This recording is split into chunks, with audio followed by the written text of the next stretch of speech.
Failure. It's a word that's heavy, intimidating, and often misunderstood. For many of us, failure feels like the end of the road. But what if failure wasn't the end? What if it was just the beginning of something extraordinary? Hi everyone, welcome back to the channel. Today we are diving into how to turn failures into positives. By the end of this video you will see what failure isn't about defeat, it's growth, resilience and redirection. Let's jump right in. Redefine failure. Failure doesn't mean end. Failure means lesson. The first step is defining what failure means. Failure isn't about losing, it's about learning. Every mistake is a lesson wrapped in disguise. Take Thomas Edison. He failed over 1,000 times while inventing the light bulb. When asked about his failures, he said, "I didn't fail 1,000 times." The light bulb was an invention with 1,000 steps. From an athlete's perspective, let's look at Serena Wllams. She lost significant matches early in career, but instead of letting those losses define her, she analyzed her game, worked harder, and returned stronger.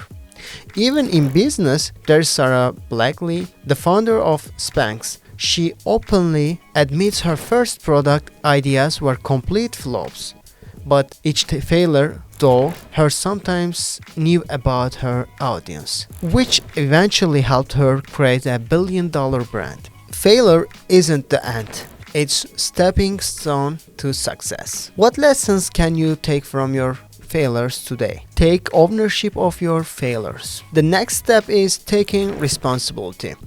It's easy to blame others when things go wrong, but accountability is where real growth starts.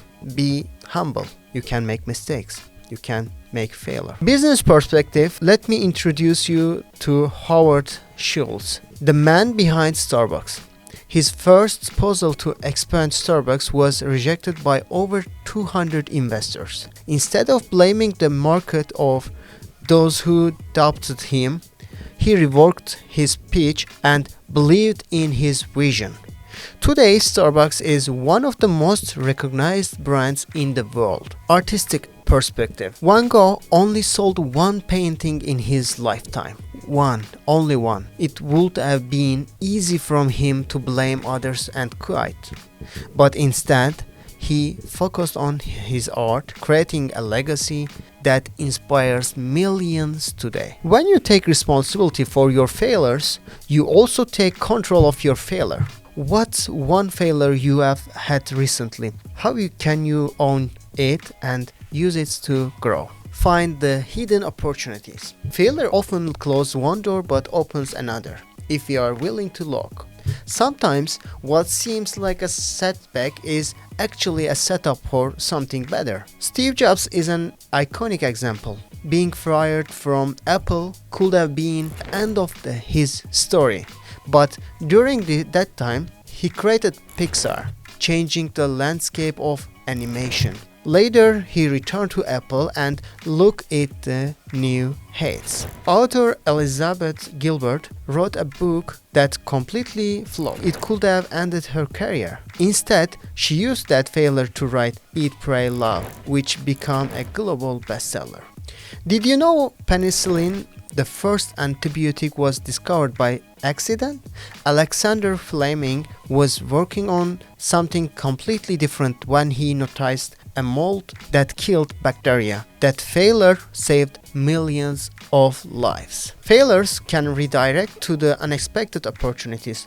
What hidden door might your last failure be pointing you toward? Build resilience through failure. Failures build resilience. Each time we bounce back, become stronger and more capable. It's like training for a marathon. You don't quit because you are tired, you push through to the finish line. Colonel Sanders, the founder of KFC, faced over 1,000 rejections for his chicken recipe.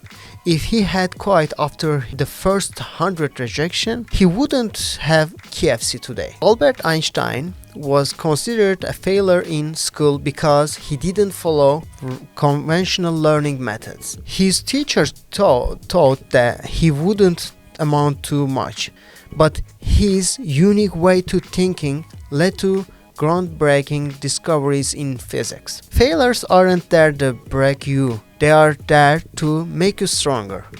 When you face a setback, ask yourself, how can I use this grow tougher, smarter, and more determined? Inspire others through your failures. Failures aren't just personal, they can be a source of inspiration for others. Sharing your story shows people that it's okay to stumble and that success is still within reach. Nelson Mandela spent 27 years in prison. Many would have seen that as a wasted life, but when he emerged, he used his story to lead South Africa through peaceful transition, inspiring millions around the world. Oprah Winfrey was told she didn't have what it takes to be on TV. Instead of letting that criticism stop her, she built her own empire, becoming one of the most influential women in media. Think about your journey. Could your story help someone else overcome their struggles? Sometimes sharing your failures can be more impactful than sharing your success. Embrace failure as a tool for growth. Failures are a natural part of life. They are not there to define you. They are there to shape you. Whether it's a failed business, a rejected idea, or personal setback, each failure carries a lesson, an opportunity, and a story. The question is, will you use it? Remember, the people who achieve greatness aren't those who never fail. They are the ones who fail, learn, and keep going. Thank you for watching the videos. I hope it's helpful for your business and for your failures. If you like the videos, it will be perfect. And if you have any question, anything, if you have any failure you want to share, please share with us. Thank you. See you.